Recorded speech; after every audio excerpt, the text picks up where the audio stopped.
आकाशवाणी दिल्ली प्रस्तुत करता है विशेष फोन इन कार्यक्रम रेडियो डॉक्टर।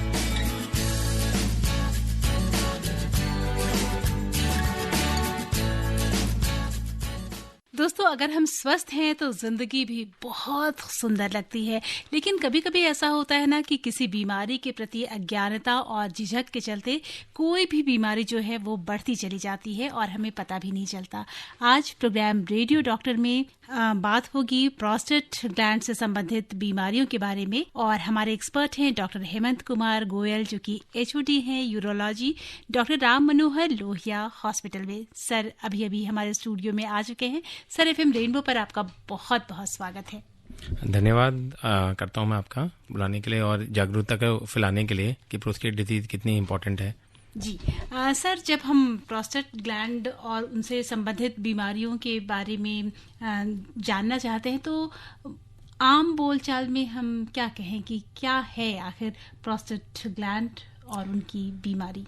देखिए, जानना बहुत ज़रूरी है कि इसको जैसे हम हिंदी में गुदुद बोलते हैं, प्रोस्टेट या गुदुद की प्रॉब्लम, तो ये सब में होता है। जैसे हमारे यहाँ पित्त की थैली है तो सब में होती है, तो ये कोई पर से बीमारी नहीं है। बट जो गुदुद होता है, प्रोस्टेट होता है, वो एक उम्र के बाद, खासकर 50 साल के बाद सभी लोगों में बढ़ता है और ये पेशाब के रास्ते में होता है। मतलब पेशाब का रास्ता इसके गुजरता है। तो अगर ये बड़ा हो जाए, बहुत ज़्यादा एबनॉर्मली बड़ा हो जाए, ज़रूरत से ज़्यादा, जैसे नॉर्मली ये 20 ग्राम का होता है, अगर ये 40-50 ग्राम से ज़्यादा हो जाता है तो ये पेशाब में रुकावट कर सकता है। तो मेन जो सिम्टम होगा, जो कारण से पेशेंट हमारे पास आते हैं, वो आते हैं कि पेशाब ठीक से नहीं हो रहा, बहुत समय लग रहा है, रात में बार बार उठना पड़ रहा है या पेशाब रुक जाता है।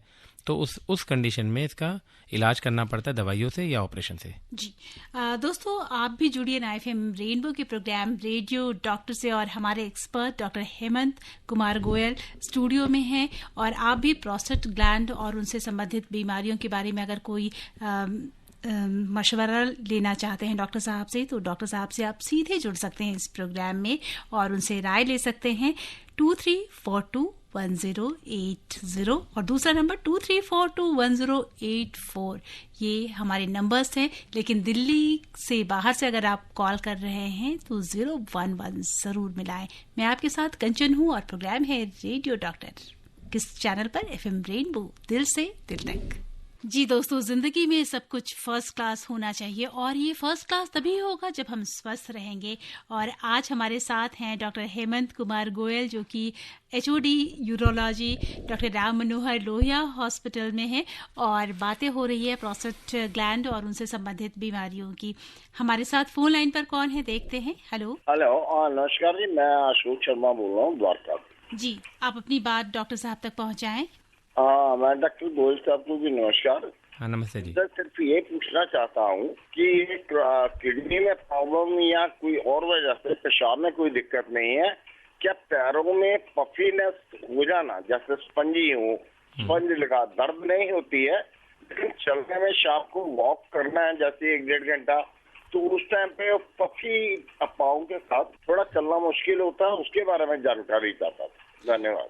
सर देखिए, जो आपकी पैरों की सूजन चलने से आती है और जब आप लेटते हैं तो वो ठीक हो जाती है, तो ये जो चीज़ है, ये जनरली प्रोस्टेट की या किडनी की बीमारी नहीं होती। ये खून की कमी से भी हो सकता है। एक उम्र के बाद आपकी नसें कमज़ोर हो जाती हैं पैरों की, तो खड़े पोजीशन में वो उतना खून का बहाव वापस नहीं ले जा पाती। और आपके सबसे बड़ी कारण है हार्ट का चेकअप कराना चाहिए। तो जिनका हार्ट पूरी तरह से स्वस्थ नहीं होता, थोड़ा ओवरवेट है, खून की कमी है, इन सब में ये प्रॉब्लम हो सकती है। तो एक अच्छे आपको मेडिसिन कंसल्टेंट जो होते हैं, जो फिजिशियन होते हैं, उनको दिखाना पड़ेगा। ये पर से किडनी की प्रॉब्लम नहीं, किडनी की प्रॉब्लम मैंने दिखाया था, मेरे फरवरी में टेस्ट भी हुए थे इसका, किडनी का भी, लीवर का भी और हार्ट के भी, वो अपना, लेकिन वो सारी प्रॉब्लम मेरी ठीक थी। तो खाली कोलेस्ट्रॉल थोड़ा बढ़ा हुआ था, तो उसके लिए उन्होंने खून पतला करने वाली दवाई दी। तो आपको वही खून की नसें जैसे उम्र के साथ ये कमजोर हो जाती हैं, तो वो ज्यादा चांसेस है। उसके लिए आपको एक अच्छे फिजिशियन आपको बताएंगे रहे कि क्या क्या करना है। बट पर से किडनी की या यूरोलॉजी की प्रॉब्लम नहीं है। अच्छा, यूरोलॉजी के मेरे को कौन से स्पेशलिस्ट को दिखाना चाहिए? आपको अच्छे फिजिशियन को दिखाना चाहिए। जी डॉक्टर साहब, एक और कॉल लेते हैं और देखते हैं कि कौन है हमारे साथ। हेलो हेलो जी, आप अपना नाम बताएं। कंचन मैडम को नमस्कार। रघुविंदर सिंह बोल रहा हूँ, सुभाष नगर, नई दिल्ली। जी रघुविंदर सिंह जी, आप अपनी समस्या डॉक्टर साहब तक पहुंचाएं। डॉक्टर साहब को सादर प्रणाम।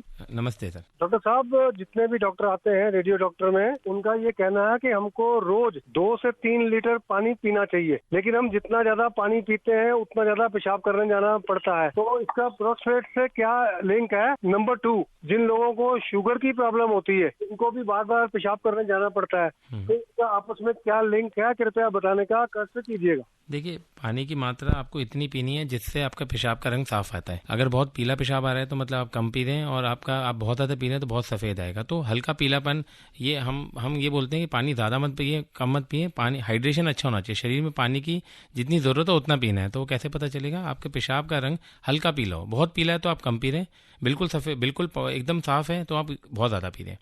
पहली चीज का तो ये है। दूसरी चीज है कि डायबिटीज का कोई रिलेशन नहीं है, मगर आपने जैसा बोला, डायबिटीज वाले पेशेंट बार बार पेशाब करने जाते हैं तो उसमें सबसे ज्यादा इंपॉर्टेंट है कि शुगर का कंट्रोल करना पड़ेगा, क्योंकि शुगर साइलेंट किलर बोलते हैं, वो हमारे सारे अंग को खराब करता है धीरे धीरे। ऐसे हम पेशाब की थैली को भी खराब करता है, तो वो आंखों को भी खराब करता है, किडनी को भी खराब करता है, सबको खराब करता है। तो उसमें शुगर का कंट्रोल करना ज्यादा जरूरी है, पर से वो अगेन प्रोस्टेट की प्रॉब्लम नहीं है। जी डॉक्टर साहब, एक और कॉलर की बात सुनते हैं। हेलो जी, आप अपना नाम बताएं। हाँ जी। सतीश कुमार लोधी रोड।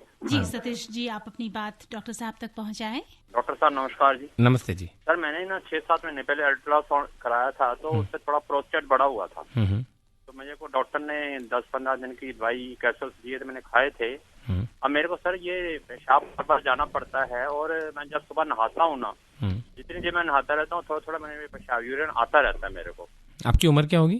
मेरी उम्र 50 इयर्स है, और मैंने अभी यूरिन टेस्ट भी कराया, कलर रूटीन वगैरह वो ठीक है। लेकिन और इसका दूसरा क्वेश्चन मेरा ये है कि मेरे को वीकनेस, प्लेटलेट मेरे 1 लाख से ऊपर बढ़ते हैं, तो इसका क्या यूरिन के कारण भी प्लेटलेट कम हो जाते हैं? तो मैं पहले दूसरे सवाल का जवाब दे देता हूँ कि इसमें प्लेटलेट से कोई रिलेशन नहीं है। प्लेटलेट के लिए अगेन आपको एक अच्छे फिजिशियन को दिखाना पड़ेगा। प्लेटलेट और प्रोस्टेट का कोई रिलेशन नहीं है। पहले जहां तक आपका पहला सवाल है, तो ये चीज़ समझनी पड़ेगी, प्रोस्टेट की जो प्रॉब्लम है वो एक तरीके से जो उसका जो सिम्टम होते हैं इस वजह से होते हैं कि जैसे हमारी बॉडी में ब्लड प्रेशर हो जाता है जिसको, तो वो 10 या 15 दिन की दवाई से ठीक नहीं होता, उसको एक दवाई रेगुलर लेनी पड़ती है ना। तो इसी तरीके से प्रोस्टेट की जो प्रॉब्लम है, एक तरीके से प्रोस्टेट का ब्लड प्रेशर बढ़ा हुआ है, तो वो दवाई भी हमें रेगुलर लेनी पड़ती है। अगर 10-15 दिन के लिए आप लेंगे तो 10-15 दिन के लिए आराम पड़ जाएगा। जैसे दवाई बंद करेंगे तो फिर से शुरू हो जाएगी। तो जिसको प्रोस्टेट की ओपीडी कब होती है थोड़ा बताएंगे? हमारी ओपीडी हर दिन होती है, वैसे मंगलवार और शुक्रवार हमारी जनरल ओपीडी होती है, तो आप तो कभी भी आ सकते हैं। बाकी इसके लिए आप ये मेंटली प्रिपेयर रहना पड़ता है कि इसकी वजह से अगर प्रॉब्लम है तो ये एक तरीके से जिंदगी भर आपको के कारण ये बार-बार मुझे पेशाब आता है जो वो हमें एक बार इवेल्युएट करना पड़ेगा पूरी तरीके से। जी डॉक्टर साहब, कई बार देखने में आता है कि लोगों में अज्ञानता भी होती है और झिझक भी होती है जब इस तरह की तकलीफ किसी को है, तो कितना खतरनाक हो सकता है इसे छुपाना, या किसी भी छोटी मोटी जगह पर, या कहते हैं ना नीम हकीम से इलाज कराना कितना खतरनाक हो सकता है? देखिए मैम, क्योंकि हमारे ज़्यादातर मरीज 50 साल से ऊपर होते हैं जी, और आप अगर देखेंगे 50 साल के ऊपर 2 ही प्रॉब्लम सबसे बड़ी हैं, एक पेशाब ठीक से ना आना और एक कॉन्स्टिपेशन। ये पेशेंट अगर कोई बोलता है कि मैं इस तरीके से ठीक कर दूंगा उस तरीके से बिना ऑपरेशन के, वो उसकी तरफ आकर्षित होते हैं। तो ये एक स्वाभाविक है, मगर जनरली हमारे पास पेशेंट ज़्यादा फीमेल पेशेंट तो लेट आती हैं, मगर जो मेल पेशेंट है जिसमें मेन प्रॉब्लम है, प्रोस्टेट की प्रॉब्लम सिर्फ मेल में होती है, पुरुष जो है वो टाइम पे आते हैं क्योंकि उनको परेशानी इतनी है, किसी को रात में 4 बार 5 बार उठना पड़े तो उसके लिए परेशानी है। दूसरी सबसे बड़ी खतरनाक वाली जो आप बात बता रहे हैं, इसमें काफ़ी लोगों में कैंसर भी निकलता है। प्रोस्टेट का कैंसर एक सबसे ज़्यादा कॉमन कैंसर है यूरोलॉजी का। तो क्या होता है, इसी जब वो किसी परेशानी से हमारे पास आते हैं तो हम इसके लिए भी स्क्रीन कर लेते हैं, और अगर ये जल्दी इलाज हो जाए तो इसका पूरा इलाज है। बट अगर पेशेंट को परेशानी हो रही है, वो उसको 2 साल 3 साल आगे कर देता है, वो ऐसी स्टेज में आया जब ये फैल चुका है तो दिक्कत है। तो इसके लिए इसकी अगर परेशानी आपके पास लगातार चल रही है तो आपको उसके डॉक्टर को दिखा के इवैल्यूएट करके ट्रीटमेंट लेना चाहिए। जी डॉक्टर साहब, लगातार हम तक फोन कॉल्स पहुंच रहे हैं, क्या एक और कॉल ले या गीत सुने? जैसे आपकी मर्जी। डॉक्टर साहब, एक कॉल लेना यहाँ पर बनता है। हेलो, नमस्कार जी। नमस्कार, आप अपना नाम बताएं। मैं लखनऊ से राजा हिंदुस्तानी बात कर रहा हूँ। हाँ जी, नमस्ते जी डॉक्टर साहब, जैसा कि अभी दूध के बारे में आपने शुरू में बताया था कि जब वो मतलब पहले वो सबके होता है, लेकिन बाद में कुछ उसका आकार बड़ा होने से परेशानी होती है पेशाब वगैरह में। हाँ जी। तो हमारा प्रश्न ये है सर कि जैसे हमको पता हो जाए कि हमको प्रॉब्लम हो रहा है, तब हमको किन बातों को ध्यान रखना है कि अब ये ज्यादा और ना बड़ा होने पाए और तत्काल उसका इलाज करा के वो हमेशा के लिए उतना नॉर्मल हो जाए। तो इसके लिए हम क्या कर सकते हैं उस टाइम पे? देखिए, इसके लिए जो ये तो कुदरती है, जैसे किसी के बाल सफ़ेद होने हैं या किसी के बाल उड़ जाने हैं तो कुदरती है, तो आप उसको रोक नहीं सकते। अगर गुदुद बढ़ेगा तो बढ़ना ही है, आप उसका कुछ नहीं कर सकते, मगर उसका इलाज अवेलेबल है। अगर वो किसी में वो परेशानी हो रही है तो उसमें आप समय पे इवेल्युएट करके 90% से ज़्यादा पेशेंट में सिर्फ दवाइयों से ही उसको कंट्रोल किया जाता है, उनको पूरी ज़िंदगी में ऑपरेशन की ज़रूरत नहीं होती। कुछ 5 से 10% पेशेंट ऐसे होते हैं जिनमें दवाइयाँ काम नहीं करती, उनमें ऑपरेशन की ज़रूरत होती है। आप इसको रिवर्स नहीं कर सकते, आपकी उम्र बढ़ रही है, हम इसको उल्टा नहीं कर सकते। आपके बाल उड़ रहे हैं, किसी के बाल सफ़ेद हो रहे हैं, ऐसे ही गुदुद बढ़ रहा है तो उसको उल्टा नहीं कर सकते। ये तो कुदरती है, बट इसके इलाज अवेलेबल हैं जिनमें 90% ज़्यादा दवाइयों से काम कर जाते हैं। जी डॉक्टर साहब, एक और कॉलर का कॉल लेते हैं। Hello hello. हाँ मैम, नमस्कार। जी नमस्ते, आप अपना नाम बताएं और अपनी समस्या डॉक्टर साहब तक पहुंचाएं। जी मैं सतीश कुमार पांडे दार्जिलिंग से बात कर रहा हूँ। जी सतीश जी, आप अपनी बात। डॉक्टर साहब प्रणाम। हाँ प्रणाम जी। डॉक्टर साहब, हमको पेशाब में जलन रहता है, यही प्रॉब्लम है। पेशाब तो क्लियर होता है लेकिन पेशाब में थोड़ा जलन रहता है। देखिए, अगर पेशाब में आपका जलन रह रहा है तो उसके बहुत सारे कारण हैं, जैसे पेशाब में इन्फेक्शन हो जाना, इसमें खान पान भी आता है कि हमको अगर हम जिस तरीके का तो आप मान के चलिए, बहुत तीखा तला हुआ, बहुत ज़्यादा मदिरापान हो गया, या फिर आप बहुत ज़्यादा स्मोकिंग तंबाकू खा रहे हैं, तो ये स्मोकिंग और मसला कुछ नहीं खाते हैं। मैं आपको कारण बताना चाह रहा हूँ कि कुछ तो खान पान से रिलेटेड होता है कि बहुत ज़्यादा तला हुआ, तीखा हुआ, अचार, ये सब चीज़ें कम कर सकते हैं अपनी डाइट में।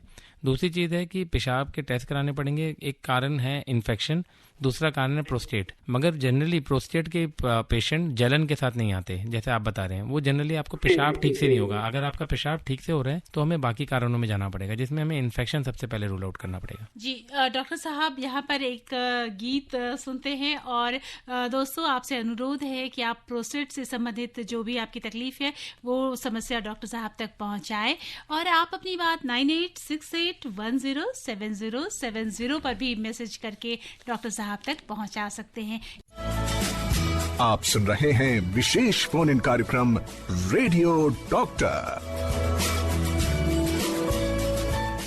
आकाशवाणी के एफएम रेनबो पर प्रोग्राम चल रहा है रेडियो डॉक्टर, और आज हमारे साथ हैं डॉक्टर हेमंत कुमार गोयल, जो कि urology, department of urology, Ram Manohar Lohia hospital में एचओडी हैं। और आज बात हो रही है प्रोस्टेट डिजीज से के संबंधित। देखते हैं कि हमारे साथ फोन लाइन पर कौन है। हेलो हेलो हेलो जी। हाँ नमस्कार मैम, जीएस सेठा बोल रहा हूँ। हाँ डॉक्टर साहब नमस्कार। नमस्ते सर। डॉक्टर साहब, ये प्रोस्टेट की प्रॉब्लम क्या हर्निया जिनको होता है उसको भी हो सकती है? दोनों का आपस में कोई लिंक है? ये बहुत ही अच्छा सवाल है आपका, क्योंकि ये समझना बहुत ज़रूरी है कि देखिए, जब हर्निया क्या होता है कि शरीर में नीचे हाथ में किसी मसल की कमजोरी, तो अगर कोई किसी भी चीज़ से हम बार बार जोर लगा के पेशाब कर रहे हैं या हम बहुत तेज खांसी कर रहे हैं तो उससे हमारे निचले हिस्से में कमजोरी आ सकती है और हर्निया बन सकता है। तो जिनका भी हर्निया हो उनको अपनी एक प्रोस्टेट की जाँच करा लेनी चाहिए। तकरीबन 40 से 50% लोगों को हर्निया प्रोस्टेट की वजह से भी होता है। तो अगर ये प्रोस्टेट की वजह से है तो प्रोस्टेट और हर्निया दोनों का इलाज होगा, नहीं तो हर्निया फिर से हो जाएगा। थैंक यू डॉक्टर साहब। Thank you madam. ठीक जी डॉक्टर साहब, एक मैसेज लेते हैं और वो उत्तराखंड से भूपेंद्र सिंह जी का मैसेज है। वो कह रहे हैं कि उन्हें कई बार बहुत तेज शौच लगता है, लेकिन थोड़ा निकलता है और उसके बाद फिर तुरंत बहुत तेजी से लगता है और बाथरूम फिर थोड़ा सा निकलता है, यानी कि उन्हें बार बार बहुत तेज शौच आता है, लेकिन पूरी तरह से शौच से निवृत्त वो नहीं हो पाते हैं। तो देखिए, ये जो प्रॉब्लम है इसको बोलते हैं हम अर्जेंसी बोलते हैं, कि पेशेंट को यूरिन आ रहा है, वो कंट्रोल नहीं कर पा रहा है, जल्दी से भागना पड़ रहा है, जो बहुत ही कॉमन सिम्टम है। ये प्रोस्टेट की वजह से भी हो सकता है, बिना प्रोस्टेट की वजह से भी हो सकता है। तो इसमें इसका पूरा इवैल्यूएशन चाहिए। मगर अगर किसी को सिर्फ ये परेशानी है कि उसको पेशाब बार बार आ रहा है और रोक नहीं पा रहा और जल्दी से जाना पड़ रहा है, तो जनरली हम ये प्रोस्टेट की वजह से नहीं होता। इसके और भी कारण होते हैं, और एक हैबिट भी होती है, किसी को बार बार जाने की हैबिट हो जाती है। दूसरी चीज़ है, पेशाब की थैली में भी इंस्टेबिलिटी आ जाती है, जिसकी वजह से पेशाब की थैली बार बार कॉन्टैक्ट करती है। तो इसको भी दवाइयों से और अलग अलग एक्सरसाइजेज से ठीक किया जा सकता है। तो प्रॉपरली डॉक्टर को दिखाना है, इसका इलाज आराम से हो सकता है।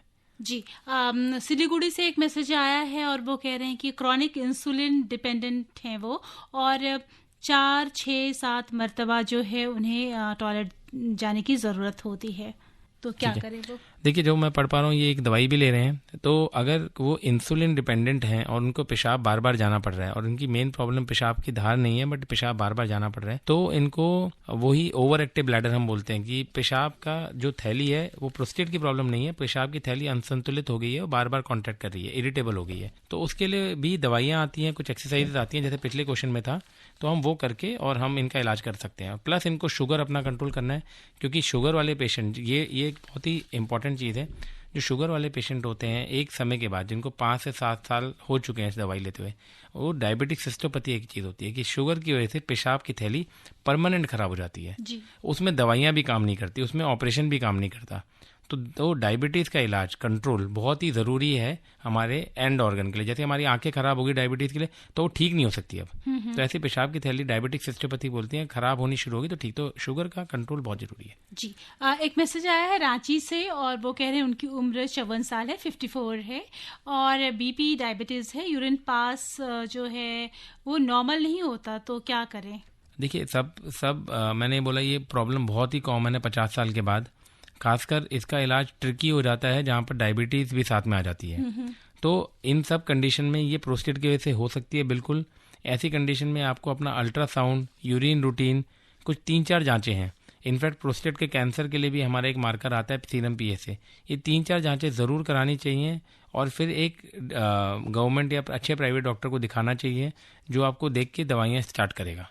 जी, वो कह रहे हैं, एक मैसेज आया है, नाम नहीं लिखा है, और कहते हैं कि क्या ऑपरेशन ज़रूरी हो जाता है जब प्रोस्टेट ग्लैंड बढ़ जाता है? तो देखिए, ये भी बहुत इंपॉर्टेंट चीज़ है, क्योंकि क्या होता है कि जैसे ही किसी मरीज को बताया कि तुम्हारा प्रोस्टेट ग्लैंड 60 ग्राम हो गया, 80 ग्राम हो गया, वो बोलते हैं नॉर्मल 20 ग्राम है, तो अब आप ऑपरेशन करा लीजिए। तो ये बिल्कुल गलत है। आज की प्रोस्टेट के साइज को हम ट्रीट नहीं करते, एक उम्र के बाद हम मरीज के सिम्टम्स को ट्रीट करते हैं। जी। तो प्रोस्टेट के साइज को हम ट्रीट, अगर वो 60 ग्राम भी है और वो सिम्टम नहीं कर रहा या वो कम से कम कर रहा है, तो आराम से उसको बिना दवाइयों के या दवाइयों के ट्रीट किया जा सकता है। सिर्फ 5 से 10% पेशेंट में ऑपरेशन की आवश्यकता लगती है, बाकी 90% से ऊपर पेशेंट बिना दवाई या दवाई दोनों से हम इलाज कर सकते हैं। जी, एक मैसेज आया है महाराष्ट्र जलगांव से कि वो एक किसान है, जब धूप में काम करते हैं और शाम को पेशाब करते हैं तब पेशाब करने में बहुत ज़्यादा तकलीफ होती है, तो ऐसे में क्या करना चाहिए? उम्र 39 है। देखिए, आपका तो इसमें सीधी सी बात है कि आप धूप में काम करते हैं और पानी की कमी हो जाती है। जब आपका पानी बहुत कॉन्सेंट्रेटेड होगा तो वो जलन के साथ निकलेगा। तो जो ऐसे पेशेंट जो धूप में काम कर रहे हैं, तो ये आप मान के चलिए इतना पसीना निकलता है आपको, तो आपको 1 लीटर पानी हर 3-4 घंटे में, वही जैसे पिछला सवाल था, कितना पानी पीना है, पानी इतना पीना है कि पेशाब साफ रहे। जी। तो आप तो पानी साफ रहेगा तो वो किडनी को भी साफ करेगा और आपके पेशाब के रास्ते को भी साफ करेगा। उसका काम ही है कि गंदगी को निकालना। तो ऐसे कंडीशन में आप पानी ज़्यादा पीजिए। धूप में काम कर रहे हैं, हम बोलेंगे हर 4 घंटे में 1 लीटर की पानी की बोतल रखिए और पानी पीजिए। जी, नागपुर से एक मैसेज आया है डीके सिन्हा जी का, उम्र 73 साल है, 73, और वो कह रहे हैं कि उनमें जो स्लाइट एनलार्जमेंट प्रोस्टेट जो है वो देखा जा रहा है और लेकिन अभी उन्हें थोड़ी बर्निंग सेंसेशन होती है ड्यूरिंग यूरिन पास। तो ऐसे में क्या एंटीबायोटिक जो है उन्होंने 5 दिनों तक लिया, तो ऐसे में क्या करना चाहिए? क्या ये सफिशिएंट है या कुछ और लंबा इलाज?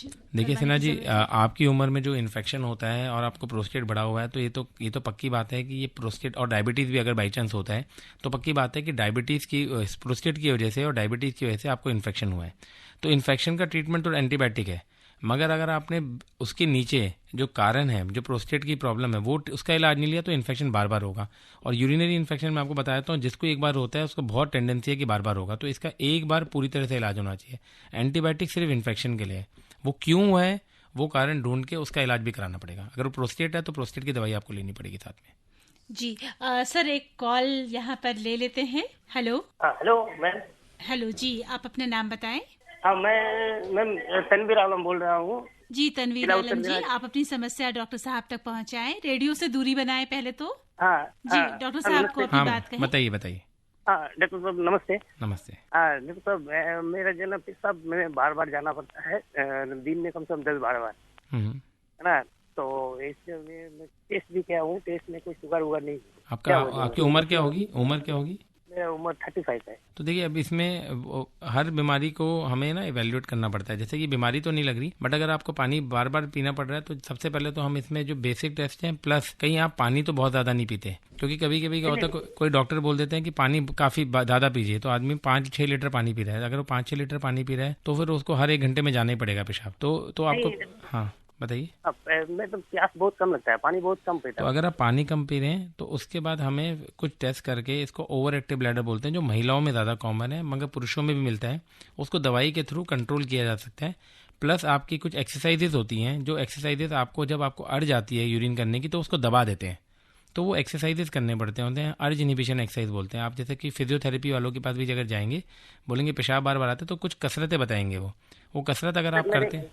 बताइए सर, मैंने यूरिन टेस्ट किया हूँ, उसमें कोई रिजल्ट नहीं आया, उसमें कोई रिपोर्ट नहीं आया। मैं वही कह रहा हूँ कि आपके हिसाब से आपकी रिपोर्ट सारी ठीक है, फिर भी पेशाब की थैली अनसंतुलित हो सकती है। उसके लिए, उसको संतुलित करने के लिए कुछ व्यायाम होते हैं, कुछ एक्सरसाइज होती हैं, वो करनी पड़ेगी और साथ में कुछ दवाइयाँ लेनी पड़ेंगी। उसके लिए आपको ओपीडी में दिखाना पड़ेगा। जी सर, आपने अभी प्रोस्टेट कैंसर की बात की, तो कैसे शुरुआती स्टेज पे समझा जाए कि उन्हें कैंसर के लक्षण जो है कुछ दिखाई दे रहे हैं? देखिए, प्रोस्टेट कैंसर बहुत ही कॉमन है, मगर फिर भी उसकी एक बात है कि वो उसके सिम्टम बहुत जल्दी नहीं आते। तो मतलब कि मरीज को पता ही नहीं चलता कि कैंसर बन रहा है अंदर, और जब तक उसे पता चलता है बहुत लेट हो जाता है। या कभी कभी क्या होता है, किसी और बीमारी की वजह से आते हैं और टेस्ट हो जाता है और पता चल जाता है। तो इस तरीके से तो पता चल जाता है। नहीं तो गाइडलाइंस में जो है, जो हम करते हैं कि हर 50 साल के बाद पुरुष का हर साल में एक बार इसके मार्कर का टेस्ट होना चाहिए। तो ये बाहर इंडिया के बाहर तो ये एक प्रोटोकॉल है जिसको हम सर्विलेंस, जो स्क्रीनिंग बोलते हैं। इंडिया में ये कंपलसरी नहीं है, बट कोई भी पेशेंट हमारे पास 50 साल से ऊपर आता है तो हम उनको बोलते हैं कि आप ये टेस्ट जो है, एक 100 रुपये का टेस्ट होता है, हम कहते हैं साल में एक बार करा लिया करें। तो अगर वो 4 से कम है तो वो उनको कैंसर नहीं है। अगर वो 4 से ऊपर चला जाता है तो उसके लिए हम उसकी जांच करना शुरू करते हैं कि ये कैंसर तो नहीं बन रहा। जी, और अगर ईश्वर ना करे, अगर किसी को कैंसर बन ही जाता है तो क्या इसका इलाज बहुत कष्टकर है या फिर बहुत महंगा है? मतलब हम तो ये बात बोलते हैं कि अगर किसी को एक कैंसर चाहिए, भगवान बोलते हैं एक कैंसर तो देना ही देना है, तो हम बोलते हैं प्रोस्टेट का ले लीजिए, क्योंकि एक तो बहुत ही लेट उम्र में होता है, बहुत ही आसान इलाज है। और इसका मगर यही है कि कुछ अगेन 5% लोगों में बहुत एग्रेसिव कैंसर होता है, तो वो ना दवाइयों से ट्रीट होता है ना ऑपरेशन से, तो वो एक अलग स्टेज है। मगर 95% लोगों में इसका इलाज बहुत ही सिंपल है। सही टाइम पे अगर इलाज करा लें तो इसमें दवाइयों से भी काम चल जाता है, ऑपरेशन से भी काम चल जाता है, रेडियोथेरेपी से भी चल जाता है। मतलब इतना है कि उनकी ज़िंदगी आराम से निकल जाती है। जी डॉक्टर साहब, बहुत सारे मैसेजेस हम तक पहुंचे हैं, उन मैसेजेस को भी लेंगे। आप सुन रहे हैं विशेष फोन इन कार्यक्रम रेडियो डॉक्टर।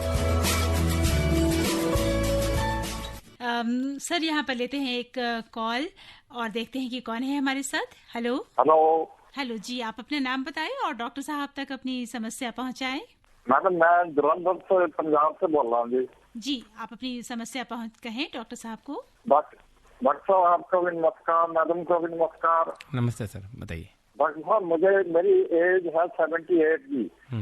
तो मुझे रात को मैंने अपना जो पित्ते का ऑपरेशन कराया हुआ है, रात को 4-5 दफा पेशाब आ जाता है जी। किसका ऑपरेशन कराया हुआ आपने?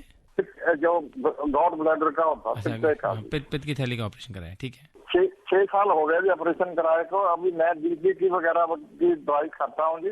देखिए इसमें ऐसा है, आपके पित्त की थैली का ऑपरेशन का इससे रिलेशन नहीं है, मगर अगर आपको इस उम्र में, वही जैसे हमने पहले बताया कि अगर बार बार पेशाब आ रहा है तो आपको कुछ टेस्ट जो हो गए, अल्ट्रासाउंड हो गया, यूरिन का टेस्ट हो गया, PSA का टेस्ट हो गया, ये करा के अगर गुदुद बढ़ा है तो गुदुद की दवाई लेनी पड़ेगी। ये बहुत ही सिंपल सी प्रॉब्लम है, ठीक करना बहुत आसान है, बट इसके लिए आपको पहले अपने एक डॉक्टर को दिखाना पड़ेगा, जो आपको कुछ टेस्ट बताएंगे प्रोस्टेट के, वो टेस्ट करा के और फिर उसकी दवाई शुरू करनी पड़ेगी। ऑपरेशन की जरूरत नहीं होती इस उम्र में, जनरली दवाइयों से हो जाता है, बट दिखाना पड़ेगा।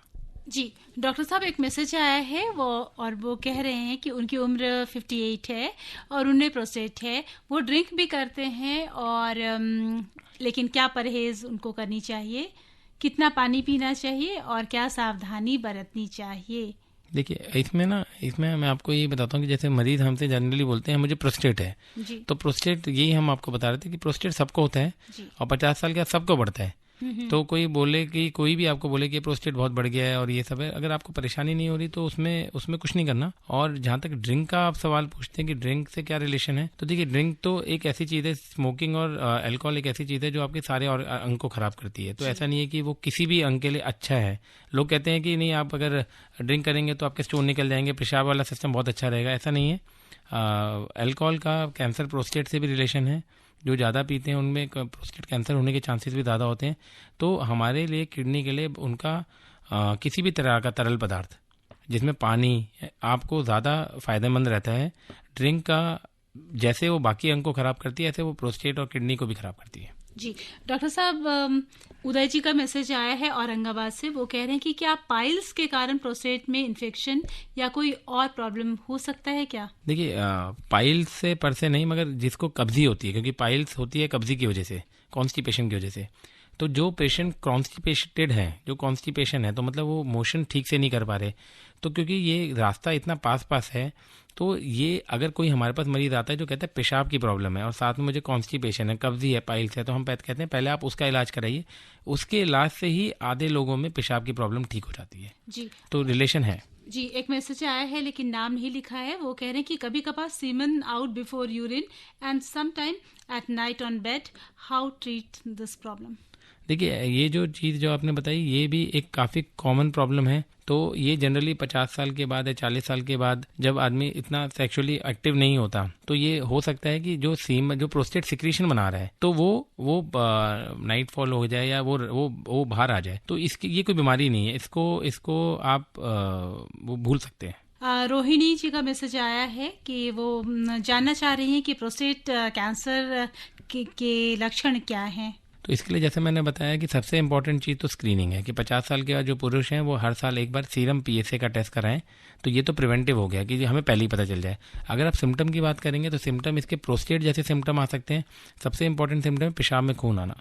अगर पेशाब में किसी प्रकार का लालपन आ रहा है, खून आ रहा है, तो उसमें तो वो कैंसर ही निकलता है ज़्यादातर, चाहे वो पेशाब की थैली का हो चाहे प्रोस्टेट का हो। जी, मनोहर लाल गांधी जी चाणक्य चौक गाजियाबाद से लिख रहे हैं कि उनकी उम्र 58 है, रात को सोते हैं, सुबह उठते हैं और इस दौरान उनकी नींद बिल्कुल नहीं खुलती है, ना ही उन्हें यूरिन आता है। तो क्या ये ठीक है?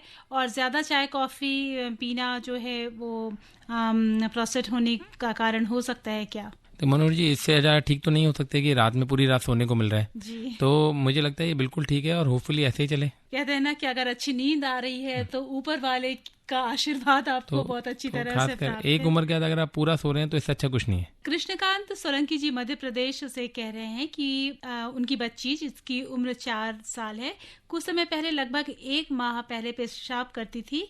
तब जहाँ पेशाब करती थी वहाँ कुछ समय बाद सफेद परत सा जम जाया करता था। अब वह ठीक है, क्या कारण था इसका? देखिए ऐसे बिना मतलब देखे तो नहीं बता सकते, बट अगर बच्ची को कोई परेशानी नहीं है, कोई इन्फेक्शन नहीं है, वो किसी तरह की कंप्लेन नहीं कर रही, तो आप इस चीज़ को भूल सकते हैं। अगर उसको बच्चे में जो सबसे बड़ी परेशानी होती है, प्रोस्टेट तो होता ही नहीं है बच्चों में या महिलाओं में, बट अगर जो सबसे बड़ी परेशानी होती है वो इन्फेक्शन की होती है। तो इन्फेक्शन जब ऐसा कभी लगे कि सफ़ेदपन आ रहा है पेशाब करने के उस जगह, तो सबसे पहले आपको इन्फेक्शन का टेस्ट कराना चाहिए, किसी बच्चे के डॉक्टर को दिखाना चाहिए। जी, मुंबई से एक मैसेज आया है कि एनलार्ज प्रोस्टेट एक हद से अगर अधिक हो जाए तो क्या रेक्टम को इम्पैक्ट करके मोशन को असर कर सकता है? जनरली इसका उल्टा है। अगर किसी को मोशन कॉन्स्टिपेशन है तो जो रेक्टम है वो इतनी फूल जाती है कि वो पेशाब को इम्पैक्ट कर देती है।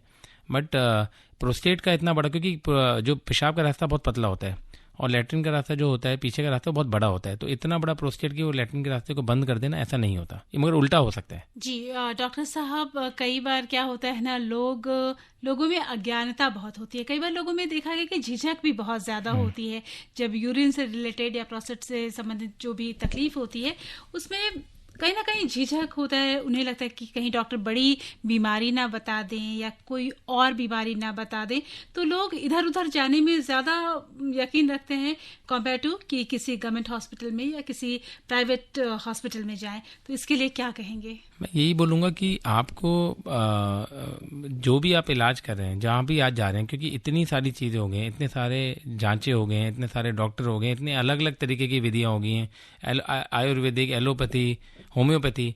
अब देखिए हर चीज़ में किसी ना किसी चीज़ का अच्छा इलाज है। ऐसा नहीं है कि एलोपैथी में हर चीज़ का अच्छा इलाज है या आयुर्वेद में हर चीज़ का अच्छा इलाज है या होम्योपैथी में सब चीज़ का इलाज है।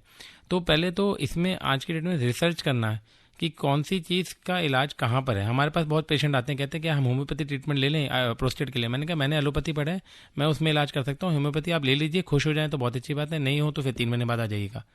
तो अब मतलब आंखें बंद करके किसी पे विश्वास मत करिए, आंखें खोल के विश्वास करिए। जो आपको लगता है ठीक है, अगर आपको प्रोस्टेट का कोई भी आप ट्रीटमेंट ले रहे हैं उसको 3 महीने ले सकते हैं, आप खुश हैं तो उसको कंटिन्यू करिए, नहीं है तो फिर आप उसको कंटिन्यू मत करिए और दूसरी विधि पे चले जाइए। तो इस तरीके से मेरे ख्याल से चलना चाहिए। जी सर, यहाँ पर एक कॉल लेते हैं। हेलो। हेलो जी नमस्कार मैम। जी नमस्कार, आप अपना नाम बताएं और डॉक्टर साहब तक। मैं किशनगंज बिहार से मनोज कुमार बोल रहा हूँ मैम। जी मनोज जी, अपनी समस्या बताएं डॉक्टर साहब को। डॉक्टर सर को भी नमस्कार। नमस्ते सर। सर मेरे लेफ्ट किडनी में जो है ना 3 mm का टिनी कॉन्क्रेशन है और माइल्ड प्रोस्टेट निकला है और 2 साल पहले मेरे हर्निया का भी ऑपरेशन हुआ है। पेशाब में कोई दिक्कत है आपको? पेशाब में तो कोई दिक्कत नहीं, लेकिन कॉन्क्रेशन की वजह से मैं 4 लीटर लगभग पानी पीता हूँ सर। देखिए अब ऐसा है कि ये इनसिग्निफिकेंट है। आपको माइल्ड प्रोस्टेट, जैसे मैं पहले ही बता चुका हूँ, ये बहुत कॉमन है। 50 साल की उम्र के बाद कुछ तो प्रोस्टेट आएगा ही, तो ये तो भूल सकते हैं। पेशाब की आपको कोई दिक्कत नहीं है तो प्रोस्टेट की कोई प्रॉब्लम नहीं है। कंक्रीशन की जहाँ तक बात है, ये अल्ट्रासाउंड की फाइंडिंग है कि 4 mm से कम होती है तो हमको नज़रअंदाज करना है। आप अपना पानी का इंटेक अच्छा रख सकते हैं, 3 से 4 लीटर सही है, तो आप बिल्कुल सही कर रहे हैं। जी डॉक्टर साहब, सुधीर जी का message. Thank you sir. Okay sir. जी सुधीर जी का मैसेज है, वो कह रहे हैं कि उनका सवाल थोड़ा सा हटकर है, लेकिन उम्मीद कर रहे हैं कि आप जवाब दे देंगे, तो हमने ये सवाल ले लिया। वो कहते हैं कि उनके बच्चे की उम्र जो है वो 9 साल है, लेकिन रात को वो बिस्तर गीला कर देते हैं, दिन में भी सोते हुए इसके लिए दिन में भी ऐसा करते हैं। तो इसके लिए उन्होंने कुछ जो है राय ली है, लेकिन क्या करें, क्या करना चाहिए? देखिए बच्चा 9 साल का है। देखिए ये होता है कि बच्चे जो रात में पेशाब कर लेते हैं बेड पे, तो ये नॉर्मल मानते हैं 5 साल तक की उम्र के लिए। उसके बाद ये ज़्यादा से ज़्यादा खींच के हम इसको 15 साल की उम्र में भी 1% बच्चे जो हैं वो पेशाब कर सकते हैं बेड पे। तो जनरली इसमें कुछ नहीं करना पड़ता, बस उनको बताना नहीं है कि ये प्रॉब्लम है। क्या करते हैं वो शर्मा शर्मी में बताते नहीं हैं और ये प्रॉब्लम परमानेंट हो जाती है। नहीं तो अगर आप खुद देख रहे होंगे कि 5 साल में जितना करते थे 9 साल में उससे कम है, और ये 1-2 साल 3 साल में फिर बिल्कुल ही खत्म हो जाएगा जैसे जैसे बढ़ेंगे। तो जनरली तो 15 साल से कम कोई ट्रीटमेंट की ज़रूरत नहीं होती। बट अगर फिर भी ऐसा कुछ लगता है कि बच्चा ठीक से नहीं सो रहा, तो ये प्रॉब्लम मेनली स्लीप की है कि किसी बच्चे में नींद इतनी गहरी होती है कि उसको पेशाब लगने पर भी वो जा नहीं पाता और वहीं पकड़ जाते हैं। तो इसको स्लीप डिसऑर्डर होता है, ना कि ये पेशाब की थैली या पेशाब के सिस्टम में कोई प्रॉब्लम नहीं है। ये नींद की प्रॉब्लम है कि बहुत गहरी नींद सोते हैं कुछ बच्चे, तो उनमें पेशाब निकल जाता है कभी कभी नींद में। तो जैसे जैसे उम्र बढ़ती है वो गहरी नींद कम होती चली जाती है, ये ठीक हो जाता है। जी डॉक्टर साहब, यहाँ पर एक और कॉलर हमारे साथ हैं। हेलो। हेलो जी, आप अपना नाम बताएं, डॉक्टर साहब तक अपनी समस्या पहुँचाएं। मैडम मैं केएल चोपड़ा बोल रहा हूँ, जलंधर पंजाब से। जी आप अपनी समस्या पहुँचाएं डॉक्टर साहब तक। मैडम मेरी एज 78 है, तो मुझे ऑपरेशन करवाया था, पित्ते का ऑपरेशन करवाया था, 6 साल हो गया। रात को बार बार पेशाब आता है, तो इसके लिए क्या करना चाहिए? देखिए अगर आपने ऑपरेशन गुदुद का कराया था, प्रोस्टेट का? मैंने ये पित्ते का जो पथरी का कराया था। अच्छा, तो देखिए ये वो अलग चीज़ के लिए आपने कराया था। अगर आपको अब प्रोस्टेट की प्रॉब्लम आ रही है कि आपको बार बार पेशाब जाना पड़ रहा है, रात में जाना पड़ रहा है, तो ये एक इनिशियल सिम्टम है प्रोस्टेट की बीमारी का, कि जैसे सबसे पहला सिम्टम ही आता है कि रात में बार बार जाना पड़ता है, क्योंकि दिन में तो हम चले जाते हैं, हमें फ़र्क नहीं पड़ता। तो इसमें आपको टेस्ट करा के, प्रोस्टेट की इवैल्यूएशन करा के, अगर वो जो कारण तक पहुंच के उसके अकॉर्डिंगली ट्रीटमेंट करना पड़ेगा।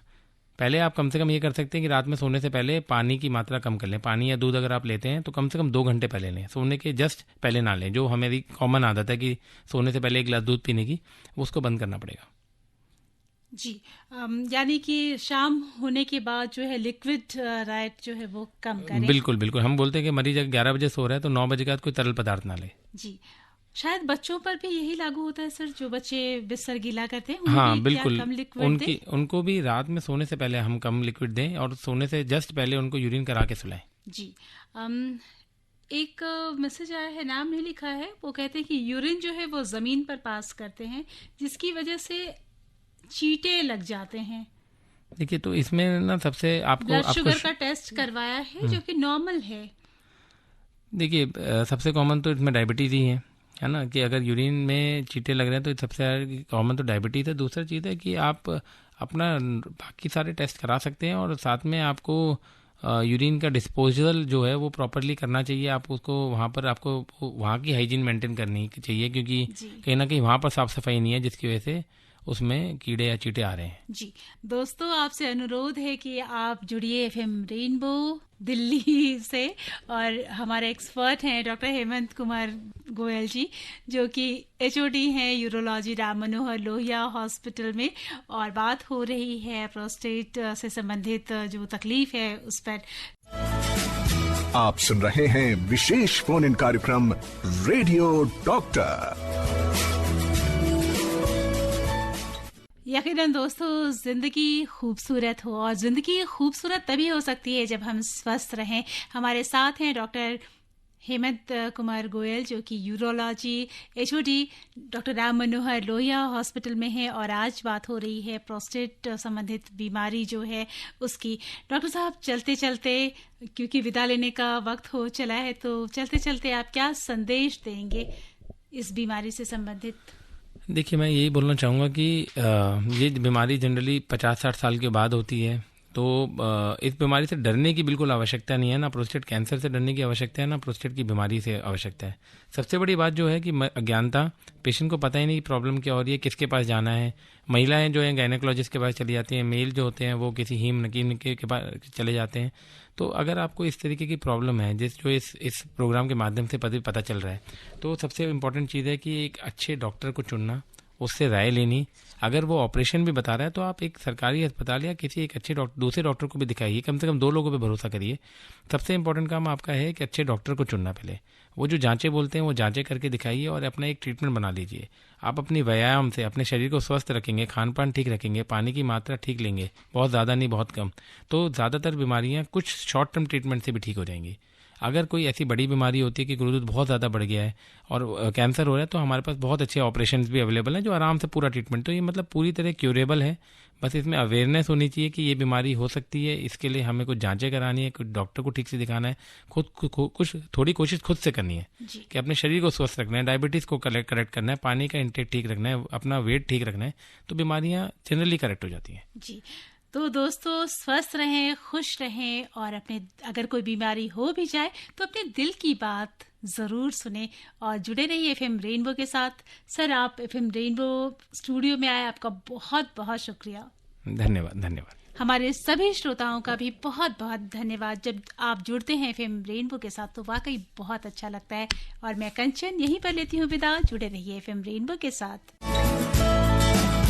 अभी आप आकाशवाणी दिल्ली से विशेष फोन इन कार्यक्रम रेडियो डॉक्टर सुन रहे थे। कार्यक्रम की प्रस्तुतकर्ता थी शालिनी मित्तल।